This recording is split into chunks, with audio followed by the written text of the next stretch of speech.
All right, we're continuing to read this book here called The 13 Gates of the Necronomicon by Donald Tyson. Go ahead and continue reading, starting at this section here, son, where it says the gates and the keys. Go ahead. The gates and the keys. For the purpose of exploration, the Necronomicon may be conceived as a walled Arabian city with many gates of entry. The pages of the book are streets and buildings and marketplaces. Its inhabitants comprise the entire Necronomicon mythos as expressed in Lovecraft's stories and poems. We know the city is walled because of the mystery that shrouds the book. Its walls conceal what lies inside. To learn the byways of the city of the Necronomicon, we must enter into it through its gates, and to open the gates we must possess their keys.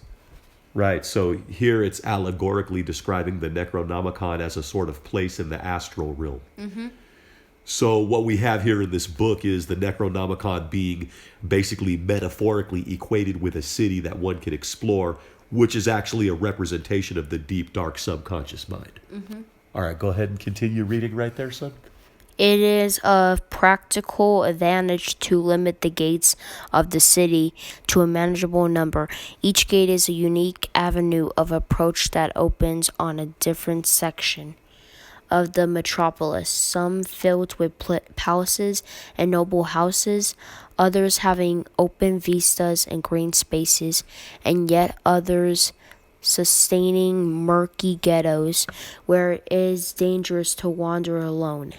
The city is square, each of its four walls facing a different direction of the compass, each wall with its unique qualities that are expressed by its gates. Why square? Because it is our purpose to bring the astral Necronomicon down to our everyday reality, so that we may delve into its mysteries, which are the wonders of Lovecraft's mythic universe. The square is the most material geometric shapes. The city of the book is a kind of mandala that may be entered during ritual meditation. Graphically represented, it somewhat resembles a modern circuit diagram. Right, so remember how in lesson 43 when we talked about the science of the geometric cube? Mm-hmm. And remember, the cube is the perfect 3D shape which encompasses all geometric forms within it.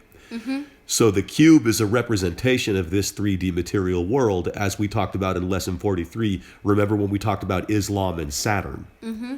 So the reason that this allegorical city of the Necronomicon is being described as square or cubical shaped is because, like it says, it is of practical advantage for us being in this human form to limit the gates of the Necronomicon to something that is cognitively, manageable to our 3D perception. Mm-hmm.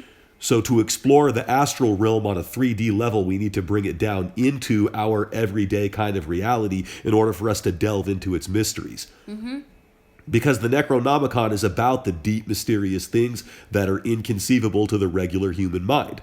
For example, in the story The Call of Cthulhu, which we'll get into that story, there's a part toward the end of the story where they discover these kinds of shapes and forms of things in the ocean which are never seen in our world and never thought of by human minds.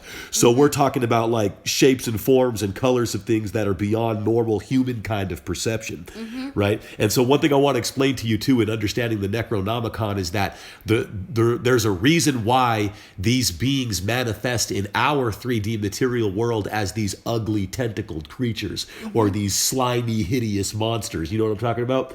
Because it's not really like the image of Cthulhu that we see with the octopus head and the bat wings.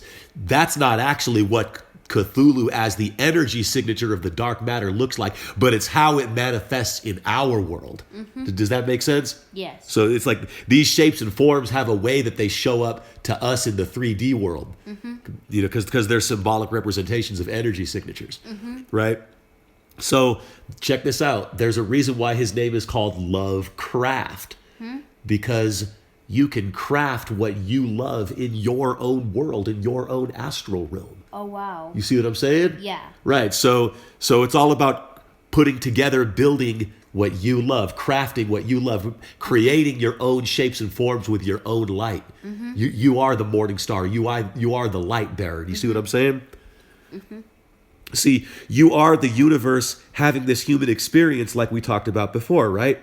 You are God having this human experience. And so the reason why you as God came down here to this human existence is to craft or build your own world based upon your experiences.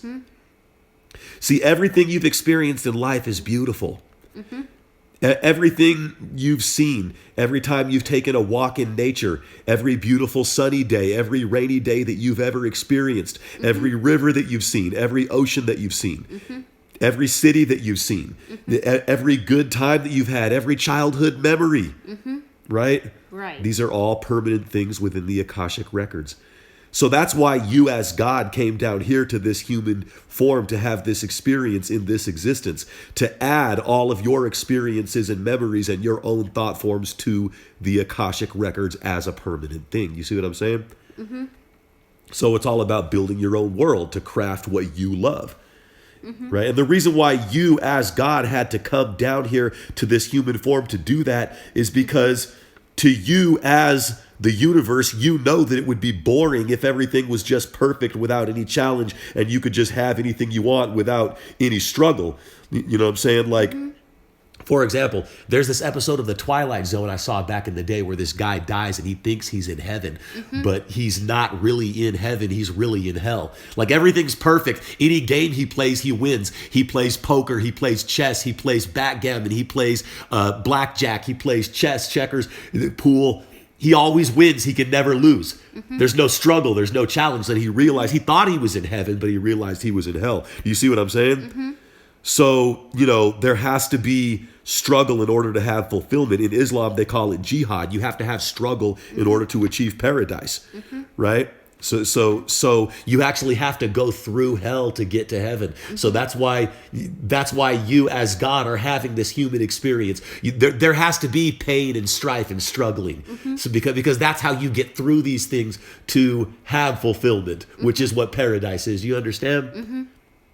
All right, like I know it's late and I know you're tired. You know, you got school tomorrow, so we'll wrap this up real soon. You know, but just know this before we wrap this up. If anyone ever bullies you, if anyone ever treats you like you don't matter or like you're not important, they are blaspheming against God. I want you to know this, son, because for someone to say that you're not important or that you don't matter, that's the same as saying that your experiences and your perceptions don't matter, because you as God in this human form are here to have these perceptions and these experiences. You don't ever let anybody treat you like you're not important. You're very important. Do you understand? All right. I know you're tired. We're going to let you get to bed, son. I'm going to make me some coffee. All right, y'all. We love y'all. Thanks for watching. Tell them peace out, son. Peace out.